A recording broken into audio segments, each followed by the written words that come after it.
What's happening, Wargamers? Welcome to the After Action Report. Servants of Apocalypse versus Doctor Strange Defenders. What's his sub-affiliation called? I can't remember. Well, he's the OG Defenders. So he's just Defenders, yeah. Yeah. Stellar turnaround there. Like, turns 2, 3, and 4, I think were firmly yours, Trevor. Yeah. Like, you were just so in control of those rounds. And I think I got lucky in the end there. Like, for whatever reason, like Deadpool getting an extra activation was kind of big for me there, and Apocalypse taking out Namor was huge. Yeah, I do think the play that kind of did it for me was you were very aggressive with Hulk at the very end there, which basically gave me access to another hammer, which was 4 points, which gave me a buffer. Even if Strange sat on a point, like that was big. What I should have done is still done the Gamma Leap, throw that, and then move back onto this one. Yeah, because that would have almost guaranteed you 2 points. Like Deadpool could have still possibly gone up and dealt with Hulk, but it's a lot harder for Deadpool to do it than say Apocalypse. Yeah, right. Because Apocalypse was throwing 10 dice of the damage type of my choice, right? Yeah. So that was a tough one. So yeah, it was forward aggressive. I've fallen victim to that so many times myself. It is so fun to just go up and punch things with the big punchy stuff. I want to comment on your Namor this game, man. Like, your Namor was straight fire. Oh, he's right in front of you. He's a good boy.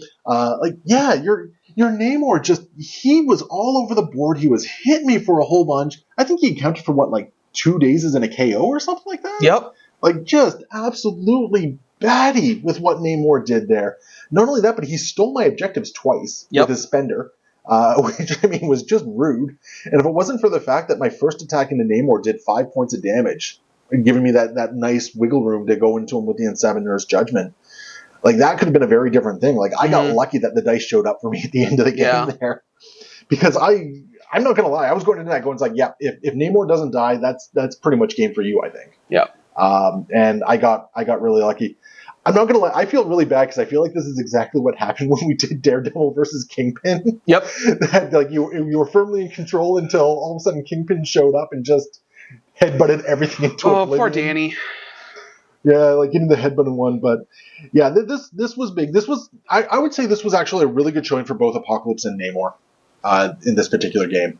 I would even say you ran Strange as a great support piece this game. Like, I forgot he could heal. Yeah. And you did that, 3 times, 4 times? I mean, he suffered. It's weird that, for him being the surgeon, that Wong has the better heal ability of he can target multiple characters per turn. It's actions for him, and it's a range 3. Strange is range 2, and it's only once per turn. But isn't it more damage off the hop? Like, it's 3 instead of 2? It's 3 instead of 2, but Wong also has the option to remove a condition.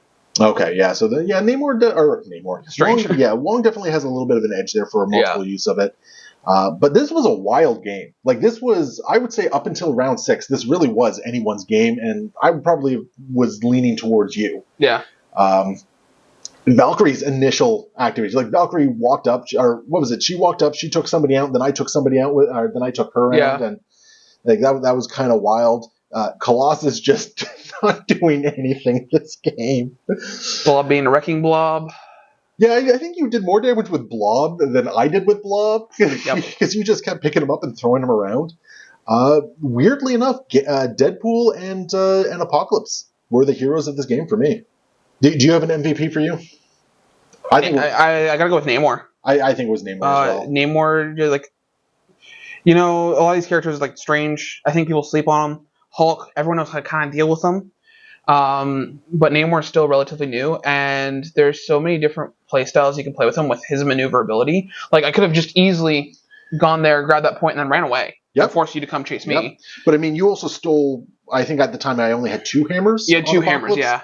But that would have put me, I could have come back later and done it again. But you might have been able to run out the clock a little bit. Yeah. And I think you fell victim to what a lot of us fall victim to when you're in a good position. It's like, yeah, I got this. I got the breathing room, and then the worst possible chain of events happens, right? Yeah.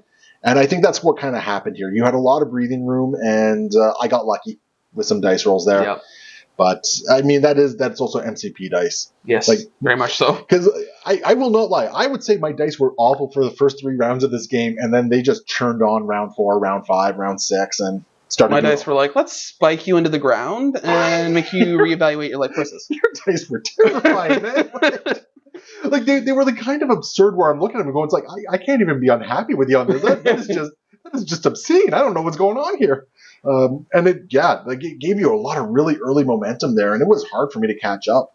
But yeah, a couple lucky good rounds for me really did a whole lot of work for me. So I can't lie on that one. Let's get Valkyrie in there. Yeah, I think my ability to take Valkyrie out early really helped stem the tide a little bit because like just having less activations really, really helped me, and having a couple instances where like one guy maybe survived on a couple health, like Deadpool not going down and injured until like the very end there was huge for me. Blob surviving for the extra round was kind of big for me too. So, but overall, I had a lot of fun with you. I think it was a lot of fun to roll the dice and get this game in, and look forward to future ones with you. Yeah, for sure. Now with Apocalypse still being really new here, like what's your take on him? What do you think about him? Compared to other big boys that we've had, he's not. He's very much hold back, and you want to run him up and do stuff, but he's kind of like the criminal mastermind. Like he just waits, lets his lackeys do the things, and then he comes in and kind of cleans up or whatnot. Yeah, you can't run him up like a Hulk, or he's not the control piece that a Thanos is, for instance. Yeah, I think we still haven't fully figured him out yet. I sure haven't. Because I'm interested to see where he'll go, because there's so much options with the horseman abilities.